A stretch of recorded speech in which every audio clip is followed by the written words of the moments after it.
stand here with you. The slave does not necessarily seek freedom. And the left would like to enslave you. They'd like to own you.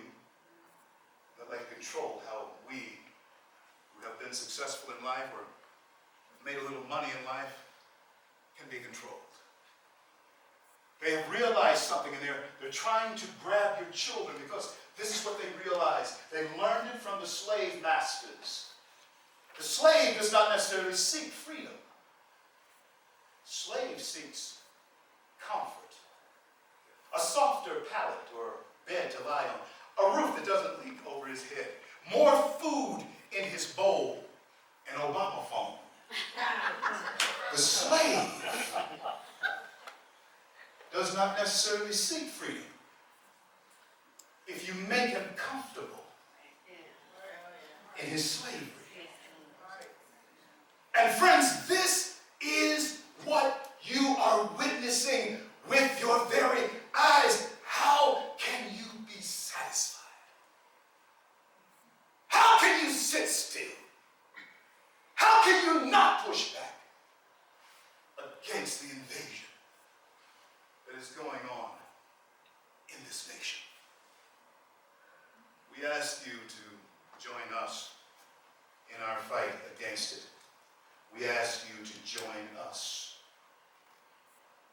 As a country, you know as well as I do that we are founded upon Judeo-Christian ethics and principles. Yes. You know that. They know it too. Our enemies know it. But I'll leave you with this story that you should be familiar with. Story of a strong man. Jesus tells us you can't bind a man's house unless you first bind the strong man of the house.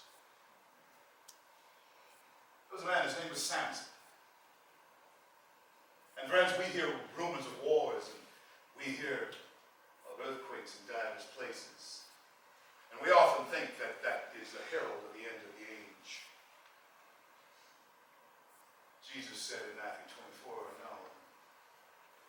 The indication of the end of your age will be deception.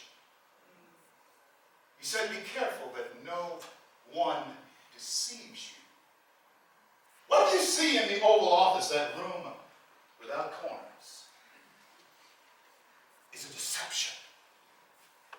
My fellow Americans, I don't believe that David Copperfield, the greatest magician in the world, could have pulled off the type of deception that we are seeing. Samson was deceived. In America, you're being deceived, and we're giving away, even through those that you're sending to office, the secrets of our strength. And if we fail to understand what Reagan tried to tell us, that if we forget that we are one nation under God, we shall be a nation gone under. And that is because of the covenant that we have entered into. Understanding that all men are created equal, endowed by God. But this is what happened to Samson. In America, we had better pray that these words never dawn on us, because we have an enemy of our military right now. He went out against the Philistines once again after being deceived and giving away his secrets. He went out against them. He didn't even realize that the source of his strength in his hair had been clipped. And he shook himself, and he was confident within his physical strength that he would be able to vanquish them again. But America, our strength has come from God. And the scripture records these words right before the demise of Samson, the strong man.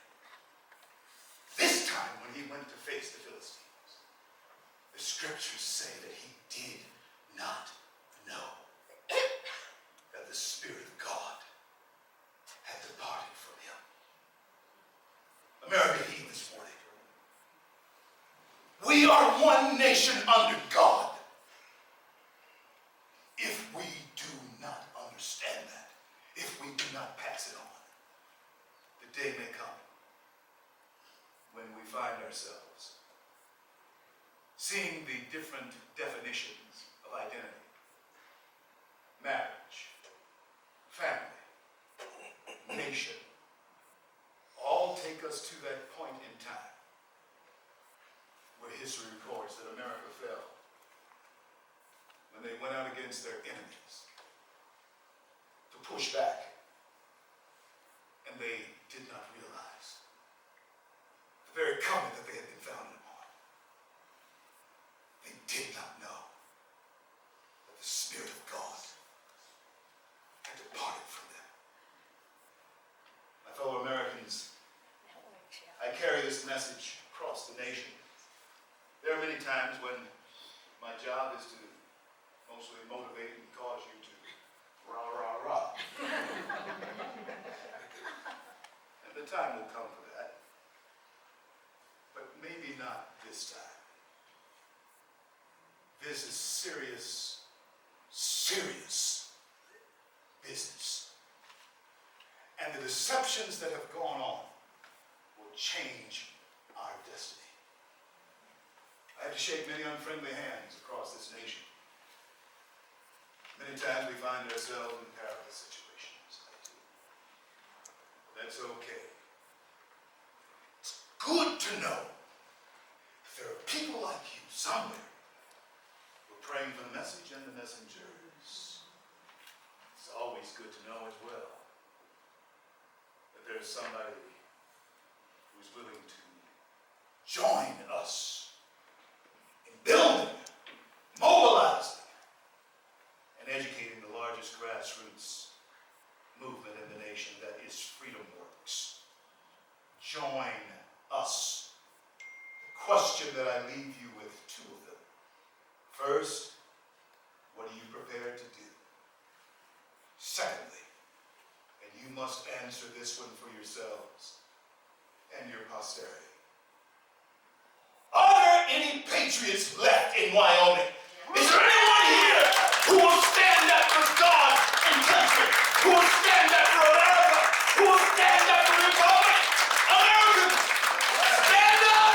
Stand up! Stand up! God bless you.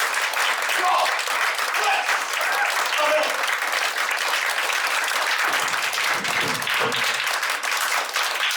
Thank you, CL.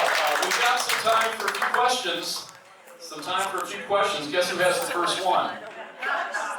And CL, give me your honest opinion of what this whole Black Lives Matter thing is all about. They received $90 million of corporate money and individual money last year. $90 million. But I don't see these guys in Chicago helping out the situation every weekend when dozens of our kids are getting shot at. What's your opinion on this whole organization? As I told you, you are being hoodwinked, swindled and bamboozled. You're being that. I want you to take these hard figures with you. I'm a black male in this country. Of course, there's a part of me, as you can't see. I'm also a quarter Scots-Irish. My father was half. But that you don't see. But what you also don't see is the fact that me as a black male, I only represent 4% of the entire population. That's every boy to adult to 90 years, however black male you are. You represent 4% of the population. Grown black males represent, cut that in half, about 2% of the population. Take the figures with you. You're letting CNN and those people make the whole world think that black people are everywhere. We represent 12% of the whole population. So if there was a move to exterminate black males, it wouldn't be difficult. Where do you see racism? Let me tell you where you see it. I went to my Walmart. I didn't see it there. I'm standing here in Jackson, Wyoming. I don't feel it or see it here. Went to my bank. Take care of some business before I got on the plane to come here. Didn't find any racism there. But you know where I saw it?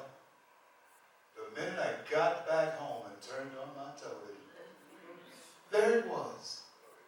systematic racism, Black Lives Matter all over the place. You are being programmed to be taken over.